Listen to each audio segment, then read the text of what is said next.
Pandian store சீரியலில் today எபிசோடில் நம்ம தங்கமயிலுக்காக பணத்தை கொடுக்கறதுக்காக கோமதி இருந்துட்டு பாக்கியத்தை தேடிட்டு போகிறாங்க. அங்கே பாக்கியம் இருந்துட்டு நானும் லட்சக்கணக்கில் கொடுத்துட்டு போகிறாங்கன்னு பார்த்தா 1000 கணக்கில் கொடுத்துட்டு போயிருக்காங்க, என்ன பிச்சைக்காரத்தனம் அப்படின்ற மாதிரிலாம் சொல்லிக்கிட்டு இருக்காங்க. அதுக்கடுத்து தான் நம்ம கோமதி வந்துட்டு போகிறத நம்ம தங்கமயில் வந்து பார்த்துட்றாங்க. பார்த்த உடனே அம்மா அம்மான்னு சொல்லிட்டு வராங்க. தங்கமயில பார்த்த உடனே அவங்களும் பணத்தை போயிட்டு மறைக்கிறாங்க.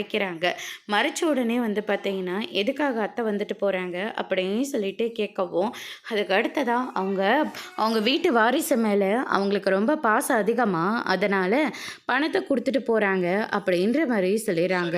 அதுக்கடுத்து தான் வந்து பார்த்தீங்கன்னா நம்ம தங்கமயில் இருந்துட்டு பணம் கொடுத்தாங்களா, அதை நீ வாங்கினியாம்மா அப்படின்னு சொல்லிட்டு கேட்கவும், அது உன்னோட உரிமடி, ஏன் வாங்கக்கூடாதா என்ன அப்படின்ற மாதிரி சொல்லிடுறாங்க. அவங்க வீட்டு பணத்தை நீங்கள் எதுக்காகம்மா வாங்கிட்டு இருக்கீங்க, அவங்களோட ஒட்டும் வேணாம் உறவும் வேண்டான்னு சொல்லிட்டு நான் இருந்தால் நீ என்னம்மா பணத்தை வாங்கி வச்சிட்ருக்க, சரி நீ அந்த பணத்தை கொடுமா அப்படின்ற மாதிரி சொல்லிடுறாங்க.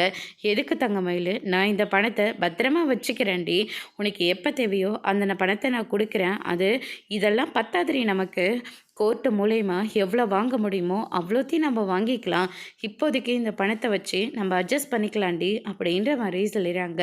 அதுக்கு அடுத்ததாக நான் பத்திரமா வச்சுக்கிறேன்டி, எதுக்குடி மயில அந்த பணத்தை கேட்குற அப்படின்ற மாதிரி சொல்லிடுறாங்க.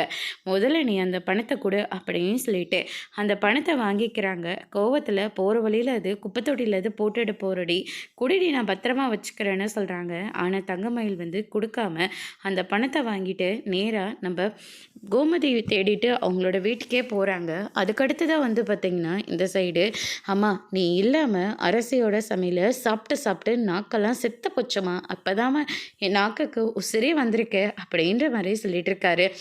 அதுக்கடுத்து நம்ம கோமதி இருந்துட்டு நம்ம அரசிக்கிட்ட ஏதோ பாஸ்தாவெல்லாம் செஞ்சேடி, எப்படி? ஆமாம்மா நான் பாஸ்தா செஞ்சேன், ஆனால் நல்ல வேலைம்மா அதை நாங்கள் யாருமே சாப்பிடல, அதுக்குள்ளே உங்கள் சின்ன வந்து இங்கே பண்ணக்கூடாது எல்லா பிரச்சனையும் பண்ணி முடிச்சிட்டாரு அப்படின்ற மாதிரி சொல்லிக்கிட்டு இருக்காங்க. அதுக்கடுத்து தான் வந்து பார்த்திங்கன்னா நான் செஞ்ச சமையலை உங்களுக்கு சாப்பிட கொடுத்து வைக்கல அப்படின்ற மாதிரி ஒரு பக்கம் சொல்லிட்டு இருக்காங்க. அந்த நேரம் பார்த்து கதவை யாரும் தட்டுறாங்க. இடத்துல யாரா வந்திருப்பாங்கன்னு சொல்லிட்டு போயிட்டு பார்க்குறாங்க. பார்த்தா நம்ம தங்கமயில் தான் வந்திருக்காங்க. என்ன தங்கமயில் இவ்வளோ நேரத்துக்கு வந்திருக்க அப்படின்னு சொல்லிட்டு கேட்கவும், எப்படி இருக்கு ராஜி அப்படின்னு சொல்லிட்டு ராஜியை மட்டும் கேட்குறாங்க.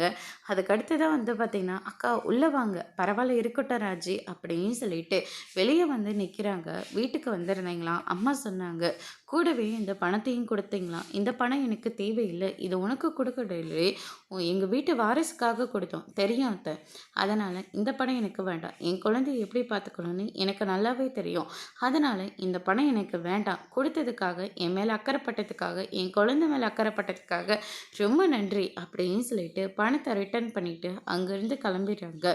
என்னங்க இது, மயில் இப்படியெல்லாம் பேசிட்டு பணத்தை கொடுத்துட்டு போகுது, அதனோட மனநிலைமையை நம்ம புரிஞ்சுக்கணும்ல அப்படின்ற மாதிரி பாண்டியன் வந்து சொல்லிடுறாங்க.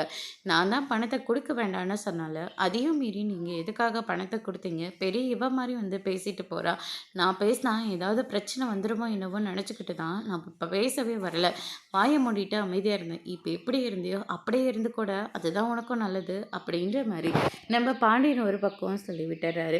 அதுக்கடுத்து தான் வந்து பார்த்திங்கன்னா இந்த சைடு நம்ம சரவணன் இருந்துட்டு அஞ்சலிக்கு ஃபோன் பண்ணி நீ எப்படி இருக்க, சாப்பிட்டியா, என்ன சாப்பிட்டேன்னு சொல்லிட்டு விசாரிச்சிட்ருக்காரு. உனக்கு மதியமே கால் பண்ணலான்னு நினச்சேன், ஆனால் அதுக்குள்ளே அப்பா எனக்கு கடுப்பேற்றுற மாதிரி பேசினாரு, அப்படி என்ன பேசினாரு அப்படின்னு சொல்லிட்டு கேட்கவும், மயிலோட குழந்தைக்கும் அவளுக்கும் பணத்தை கொடுத்துட்டு வர சொல்லி அப்பா சொன்னார், என்னால் முடியவே முடியாதுன்னு சொன்னேன், அதனால் அம்மா மூலயமா அந்த பணத்தை கொடுத்துருக்காங்க, ஆனால் அவள் பெரிய இவ மாதிரி பணத்தை ரிட்டர்ன் பண்ணிட்டு போயிட்டா, அது சுய மரியாதை அப்படின்ற மாதிரி சொல்லிடுறாங்க. நீ பேசினது என்ன, கம்மியாக பேசினேன், என்னெல்லாம் பேச்சு பேசினேன், அதனால தான் அவங்க பணத்தை ரிட்டர்ன் பண்ணிட்டு போயிருக்காங்கடா அப்படின்ற மாதிரி சொல்லிட்டு இருக்காங்க. நம்ம கதிர் வர்றதுனால ஃபோனை அப்படியே சைலண்ட்டாக வச்சிடறாரு.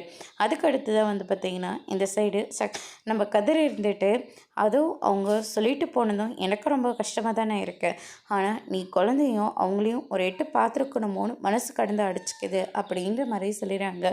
அவளுக்கெல்லாம் பாவம் புண்ணியமே நம்ம பார்க்கக்கூடாதுரா அப்படின்னு சொல்லிட்டு நம்ம சரவணன் ஒரு பக்கம் சொல்லிட்டு இருக்காரு. அதுக்கடுத்ததாக வந்து பார்த்திங்கன்னா நம்ம சக்திவேல் வராங்க. அவர் வந்த உடனே பார்த்திங்கன்னா கதிர் அமைதியாகிறாரு. பயங்கரமாக மறைச்சிட்டு போகிறாங்க. இவன் என்னன்னா இப்படி நம்மள மறைச்சிட்டு போகிறாரு, பரவாயில்ல உடனே முறைக்கிறதுக்கு அவருக்கு என்ன காரணம் தேடியா வரணும் அப்படின்ற மாதிரி சொல்லி கிண்டல் பண்ணிகிட்டு இருக்காங்க. அதுக்கு அடுத்ததாக வந்து பார்த்திங்கன்னா இந்த சைடு நம்ம சரவணன் கிட்ட போயிட்டு தங்கமயிலை பற்றி எடுத்து சொல்லிட்டு இருக்காங்க. சக்திவேலும் வீட்டுக்குள்ளே போயிடுறாங்க. என்னடா ஆச்சு அப்படின்னு சொல்லிட்டு கேட்கவும், இந்த வீட்டுக்கு தான் ஏதோ புது புதுசாக ஆளுங்களாம் வரதை கேள்விப்பட்டேன் அப்படின்ற மாதிரி சொல்லிகிட்டு இருக்காங்க. அவங்க வரதை பார்த்தா தானே அந்த பரதேசி பாண்டியன் கிட்டேயும் அண்ணன் போய் நின்று பேசிகிட்டு இருக்காராம் அப்படின்ற மாதிரி சொல்லிடுறாங்க. அவங்க பேசுகிறதுல உனக்கு என்னடா பிரச்சனை அப்படின்னு சொல்லிட்டு இந்த பக்கம் எல்லாருமே திட்டிக்கிட்டு இருக்காங்க. ஆனால் நம்ம சக்திவேல் வந்து திறந்தன பாட கிடையாது, அப்பயும் ஏதாவது ஒன்று சொல்லிக்கிட்டே தான் இருக்கார்.